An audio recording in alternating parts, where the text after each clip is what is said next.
Baik, assalamualaikum warahmatullahi wabarakatuh. Nama saya Hendri Purnaminiarto dengan NIM 10218060.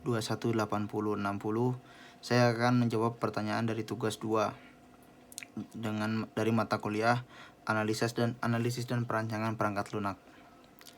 Baik, nomor 1 yaitu adalah jelaskan pemahaman kalian mengenai perbedaan antara analisis berorientasi objek dan desain berbasis objek. Ya, baik, perbedaannya itu adalah terletak pada tugas dan tujuannya. Yang mana analisis berorientasi objek merupakan tahapan perangkat lunak yang bertujuan untuk menganalisis spesifikasi sistem dan mengidentifikasi kelas-kelas. Sedangkan sebaliknya, desain berbasis objek merupakan tahapan perantara untuk memetakan spesifikasi atau merancang kelas-kelas yang teridentifikasi selama tahapan analisis. Baik, yang kedua, sebutkan metode pengembangan sistem lain selain RUP dan jelaskan kelebihan serta kekurangan dari metode pengembangan sistem tersebut. Baik, saya akan mengambil contoh yaitu adalah sistem prototyping. Model ini mendukung developer untuk membuat prototype sehingga mereka bisa mendemonstrasikan fungsionalitas softwarenya kepada klien dan membuat modifikasi berdasarkan feedback yang diberikan. Metode ini mirip dengan membuat MVP. Kita dapat menciptakan versi pre-develop dulu sebelum menginvestasikan waktu dan uang untuk menciptakan produk yang lebih lengkap. Untuk prototyping memiliki keunggulan sebagai berikut. Di antaranya, dengan metode ini kita bisa memberikan klien experience lebih awal untuk software yang akan digunakan dan memperbaiki serta melengkapinya dengan feedback yang nanti akan diberikan oleh klien. Selanjutnya, karena kita telah mengidentifikasi resiko dan isu yang mungkin terjadi di awal, kita juga dapat mengurangi resiko dari terjadinya kegagalan. Nah, kelebihan selanjutnya adalah komunikasi antara klien dan developer akan terjalin dengan cukup bagus. Karena di mana klien akan memberikan feedbacknya dan developer langsung akan melakukan perbaikan-perbaikan yang terjadi. Seperti itu. Tetapi desain ini juga memiliki beberapa kelemahan. Kelemahan-kelemahannya diantaranya yaitu adalah untuk membuat prototyping akan memerlukan biaya yang cukup mahal. Selanjutnya adalah pelibatan terlalu banyak klien bisa menjadi hal yang sangat buruk. Klien mungkin akan terlalu banyak ikut campur dan meminta banyak perubahan tanpa sepenuhnya memahami bahwa proyek secara keseluruhan ini seperti apa gitu.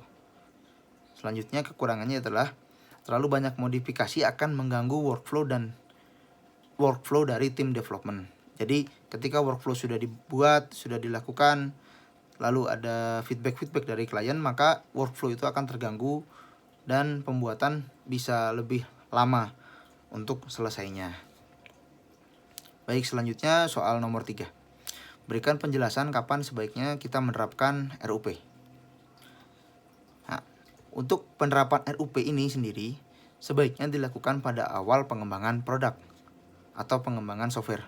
Karena RUP merupakan proses pengembangan yang dilakukan secara iteratif atau berulang dan inkremental, bertahap dalam berproses naik.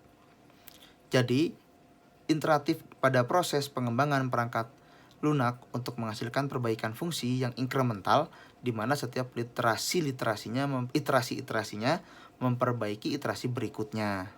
Jadi memang harus dilakukan dari awal pembuatan project. Nomor selanjutnya yaitu nomor 4, berikan contoh kasus tahapan pembangunan sebuah sistem dengan menggunakan metode RUP. Baik, contoh kasus di sini saya akan mengimplementasikan metode RUP pada website PT Lautan Angsa Indonesia, di mana website ini adalah menjual produk-produk kecantikan.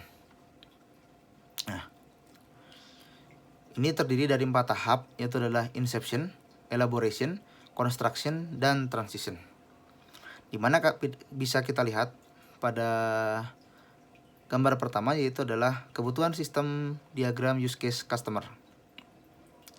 Nah, untuk yang kedua bisa kita lihat kebutuhan sistem diagram use case admin.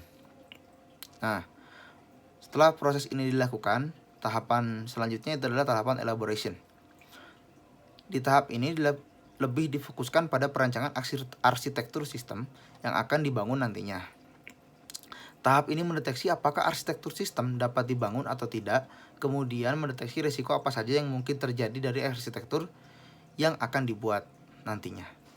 Dapat kita lihat di sini ada diagram activity untuk customer, dan selanjutnya itu adalah diagram activity untuk admin. Tahapan yang ketiga adalah tahapan construction, di mana tahapan ketiga ini merupakan metode RUP. Pada tahapan ini adalah tahapan implementasi interface, rancangan desain interface yang telah dibuat pada tahap-tahap sebelumnya. Berikut adalah hasil pembangunan dari construction tersebut. Itu adalah yang pertama, kita dapat lihat halaman login. Halaman login akan dapat diakses oleh admin. Ini mengharuskan admin untuk melakukan login terlebih dahulu sebagai proses verifikasi admin sebelum admin dapat mengakses halaman dashboard admin. Selanjutnya halaman detail penjualan. Dapat kita tahu di sini merupakan detail penjualan yang berisi data detail penjualan yang dilakukan oleh konsumen saat melakukan pembelian. Data ini dikelola oleh admin tentunya. Selanjutnya adalah halaman produk. Halaman produk ini digunakan untuk admin mengelola data produk yang ada, seperti menambahkan barang baru, update stok, atau lainnya.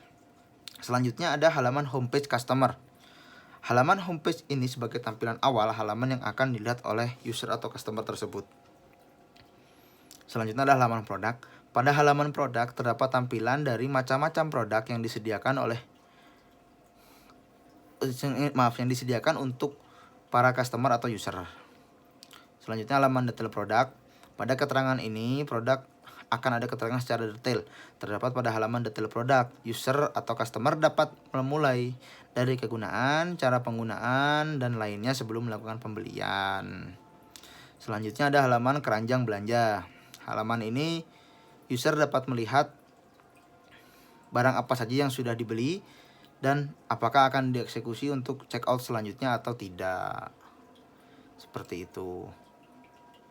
Yang keempat merupakan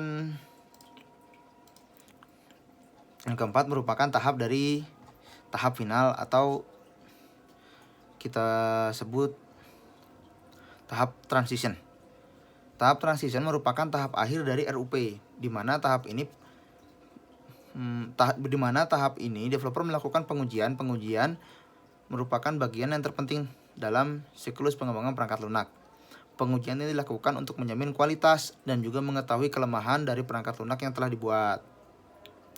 Tujuan dari pengujian ini adalah untuk mengtes atau menguji bagaimana aplikasi berjalan lancar atau tidaknya. Teknik pengujian yang dilakukan oleh PT Lautan Angsa Indonesia adalah dengan menggunakan metode black box testing. Baik, sekarang mencapai kesimpulannya. Setelah membangun sebuah program penjualan produk kecantikan berbasis web, dalam penelitian ini maka dapat diambil kesimpulan, yaitu pengembangan website dengan metode RUP ini dapat mempermudah para penggemar kecantikan atau user untuk mendapatkan produk kecantikan yang diinginkannya. Web ini juga dapat berfungsi sebagai media promosi sebuah brand atau merek produk kecantikan. Tak hanya mengandalkan pendapatan dari satu sisi, dengan adanya program penjualan ini bisa menjadi sumber pendapatan bagi perusahaan. Baik, cukup sekian dari saya. Wassalamualaikum warahmatullahi wabarakatuh.